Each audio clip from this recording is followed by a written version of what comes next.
ஆண்டாள் அருளிய திருப்பாவை பாடல் 15. இந்த பாடலில் தூங்கிக் கொண்டிருக்கும் தங்களுடைய தோழியை எழுப்புவதற்காக சிநேகிதிகள் முயற்சி செய்து கொண்டிருக்கிறார்கள். இந்த பாடலுடன் தோழியை எழுப்பும் படலம் முடிகிறது. ஒரு பாடலை இரு தரப்பினரும் பாடுவது போல் ஆண்டாள் இந்த பாடலை பாடியிருக்கிறார். அதாவது எழுப்புபவர், படுத்து தூங்கிக் கொண்டிருப்பவர் இருவரும் பேசிக்கொள்வது போல் அமைந்ததுதான் இந்த பாடல்.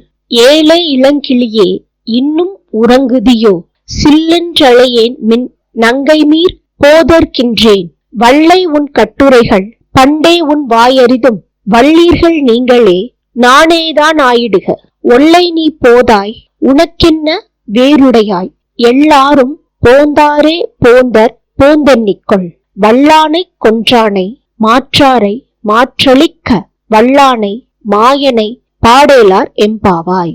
இந்த பாடலின் பொருள்: எழுப்புபவர்: ஏடி இளங்கிளியை, இன்னும் தூங்கிக் கொண்டிருக்கிறாயே, சீக்கிரமாக எழுந்து வெளியே வா.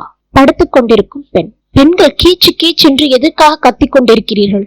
இதோ வந்து விடுகிறேன். எழுப்புபவர்: அடி கெட்டிக்காரி, உன் பேச்சுக்களை முன்னமே அறிந்திருக்கிறோம், உன் வாயையும் முன்னமே அறிந்திருக்கிறோம். படுத்திருப்பவள்: நீங்கள் தான் கெட்டிக்காரிகள், நான் உங்களை பார்த்து இனிமேல் தான் கெட்டிக்காரி ஆக வேண்டும். எழுப்புபவர்: எழுந்து வராமலே பேசுகின்றாயே, சீக்கிரம் எழுந்து வா. நோன்பை தவிர வேற ஏதாவது காரியம் உனக்கு முக்கியமாக இருக்கிறதா? படுத்திருப்பவள்: எல்லோரும் வந்து விட்டார்களா?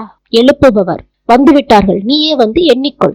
மதுராபுரியில் குவளையா பீடம் என்ற வலிமையான யானையை கொன்றவனும் எதிரிகளின் ஆணவத்தை அழிக்க வல்லவனும் ஆகிய மாயனை பாடுவோமாக. மாயவனை பாடுவோமாக. ஆண்டாள் அருளிய திருப்பாவை பாடல் 15.